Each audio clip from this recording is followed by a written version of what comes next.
It all starts in California, when a stray dog comes out of nowhere to defend Christian, a 9-year-old boy, who is being bullied by some of his classmates.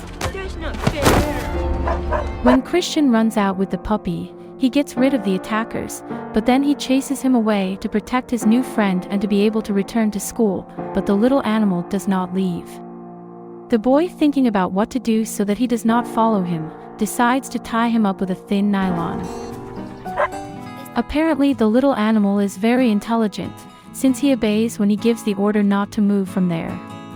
Immediately Christian is called to the address of the school where the principal, Joan, accuses him of his dog attacking one of his classmates, but Christian, as expected, explains that he does not have a dog, and very funny, he points out the planet Pluto in response to his question where the dog is, since he argues that all dogs come from that planet, leaving the principal very surprised. On his way back home, Christian goes looking for the little animal, but he is no longer there, because he had managed to let go, so he left very sad. However, when he gets on the school bus, his classmates begin to bother him again, and this time they take advantage of the fact that the dog is not there to do it with more cruelty in revenge for what happened. But what will Christian's dog want? Apparently the animal is sent by God, since later it will save the life of his family and give them a drastic change in their lives. That is why Christian, when he got off the bus, the dog was there waiting for him, and then he begins to follow him.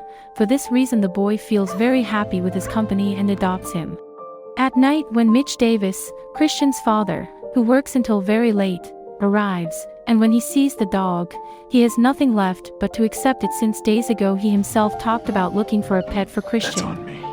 From that moment on, Pluto accompanies Christian every day at school, and he has fit in perfectly with the family.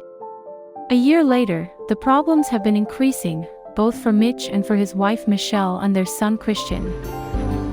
Mitch works so much that sometimes he arrives at dawn. His son complains to him because that's how many fathers and sometimes even mothers do, who work so hard that they miss out on the most important thing, sharing with the family. And that is why Christian feels sad, because until now he has not received a visit from his father to the practices of baseball games that he practices. But not only Christian gets upset, his wife also demands that he have a real family, although for Mitch it is an obligation to support his family, but at the same time he feels frustrated for not having been able to succeed as he expected, and he has to be under the orders of Jeffrey, a totally inconsiderate and abusive boss. For all this his wife asks him to leave everything and leave that city. I think it's time for us to leave. Days later the situation worsens when they look for Mitch's youngest daughter, barely 2 years old, who without anyone noticing has left the house walking aimlessly. The whole family is desperate in search of the little girl. They look everywhere for her and can't find her, until her father finds her together with her dog Pluto, who is protecting her little girl so that nobody hurts her. After all these problems, the Davis family moves to Colorado in search of a new home. The site is beautiful, a large house with a lot of land where children can play with Pluto. Although the neighbors are not so friendly, since they raise sheep and warn Mitch that if the dog messed with his animals they would have legal problems. And then I'll feed him to my cats. All that time they spent in California had damaged Christian's father's relationship with the rest of his family. His children no longer wanted to share or play with him, but Mitch entertained himself with Pluto, spent his time telling him about his sadness and all the mixed feelings he had in store. Pluto was truly his friend, a confidant. And not only him, Christian also had a very happy time with Pluto. As much as Mitch does everything necessary to win back the love and trust of his son, he achieves nothing, since Christian holds a great grudge against him for the emotional abandonment that he experienced for years from his father. But Mitch left all his dreams behind him because he wants to get his family back and share daily with his children. Mitch, being rejected by his son, goes out to contact the neighbors so that his children can meet Christian and become friends, although Christian does not agree with that. But Mitch, in an effort to recover his relationship with Christian, schedules a walk in the woods with some children and their parents, and when he proposes it, the parents tell him that they are not used to spending the night away from home, and due to so much insistence on Mitch's part he agrees to let his children go. The most awaited day arrived, and the representatives leave the children at Mitch's house. They immediately prepare to embark on the adventure, but a bad feeling invaded Michelle and Christian's sister, so Michelle asks Mitch to leave Pluto at home, but he ignores them and they leave for their expedition. Along the way, Mitch strives to break the ice with his bad jokes and stories, and in a short time they manage to have fun and laugh at anything, making the walk very enjoyable.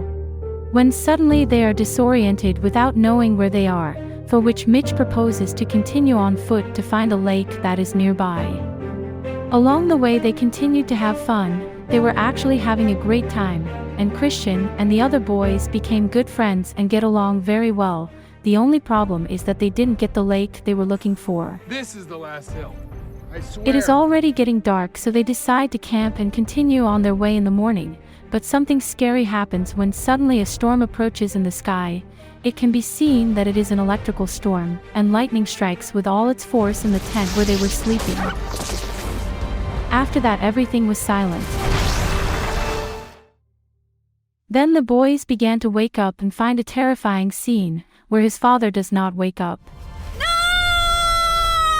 No! This causes the boys to break down in tears, as they frantically try to get him to react. Seeing his father in that state, Christian despairs and continues crying, asking God for forgiveness for how he treated his father, and begs him to wake up, promising that he would change his attitude towards him. On the other hand, her sister could not rest because of the bad feeling she felt about her father. That is why together with his mother they joined in a prayer, while Christian had already lost hope.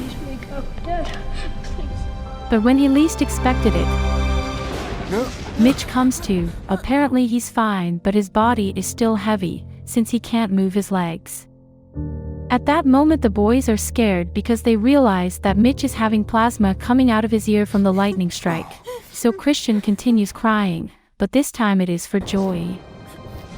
Then they realize that Pluto has lost his life to save them, since he received the full impact of lightning.